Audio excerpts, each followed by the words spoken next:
Take one. As we reach the end of the 12th chapter in Mark's Gospel, we have this great play that is going on here. Throughout that chapter, Jesus has some confrontation with the scribes, the educated ones, and they question his authority. There's one who even asks the question of the greatest commandment. And as you reach the end, Jesus sort of gives his pronouncement on these educated ones. When I was growing up, my dad and I loved to sit while my mom and sisters were shopping, and we liked to people watch. I still like to do that today. In fact, I sometimes even make up conversations that are going on between people. But this whole idea of people watching, it's interesting to see how the characters portray themselves, because there are some who want to be noticed, whether it be the way they walk, how they speak, whether it could also even be in the clothing that they wear. You get this idea that they want to be noticed. But then there are always those people who want to fly under the radar, who want to get in and out, who don't want to make a scene. And I think this gets played out at the end of Mark's Gospel, because there are the scribes, as Jesus portrays them, they want to be noticed. They wear the long robes, they want to have the greetings in the marketplaces, they even want the best seats in the banquets and in the churches. But then, as compared to those scribes, you get the story of the widow.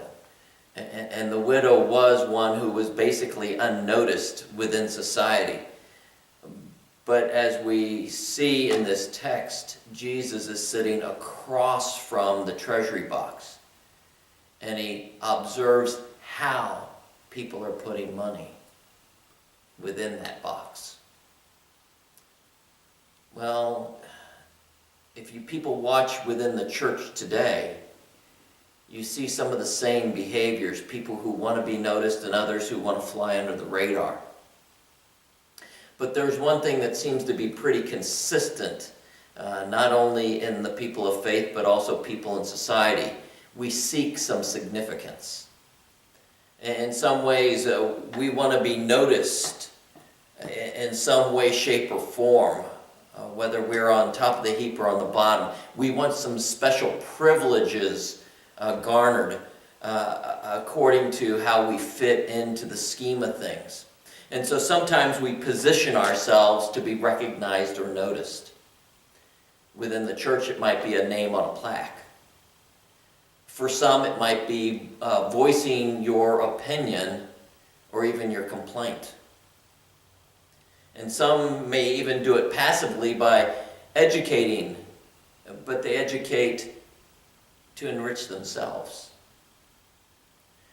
But there's one thing within this condition of seeking significance and special privileges and positioning for recognition and notice, is it's for the self. And it has nothing to do about the other, and especially about the outsider or the outcast.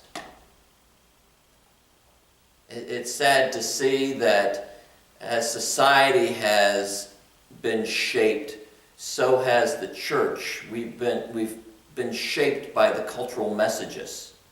Have it your way. If it feels good, do it. We've somehow been shaped with this message of self. And it now corrupts the church community. We seek our comfort, like the people in the text did, in having our abundance.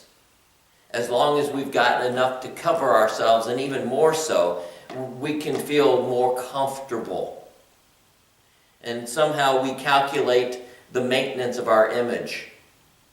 We become engaged or involved in enough things, whether it be within ministries within our own congregation or with ministries outside into the community. We become engaged or involved in enough of them so that we come off looking good.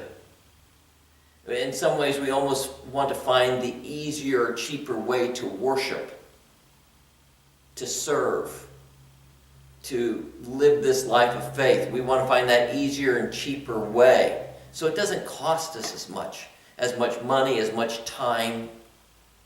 And so it becomes a management of our own welfare.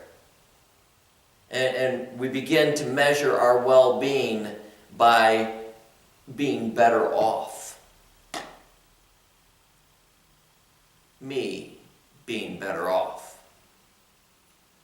But it has nothing to do for the other. Their needs, their hopes, their wants. That's the first take. Next, take two.